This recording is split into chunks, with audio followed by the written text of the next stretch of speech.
Kiukweli hili jambo ni la kikatili ambalo hatujalifurahishwa kama vijana. Huyu alikuwa ni kijana mmoja ambaye tumeishi naye vizuri, alikuwa ni kijana mmoja mstaarabu, alikuwa hana makuu. Tukio ni baya mpaka tunaogopa kukaa na wake zetu, kwa sababu linashangaza. Yaani kwa mdogo wetu jinsi alivyotendewa, ametendewa ni kitu kibaya.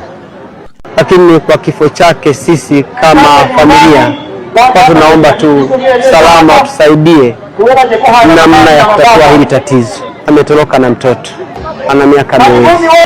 Ombi letu kubwa ni namna ya kumtafuta ili angalau tupate mtoto mahali alipomweka. Lakini ninaomba wanamji mwema na wanaume wengine kwa ujumla na wanawake kwa ujumla, hili jambo lisije likajitokeza tena katika kijiji hiki. Wasifanye kitendo kama hiki, ni kitendo cha kiunyama.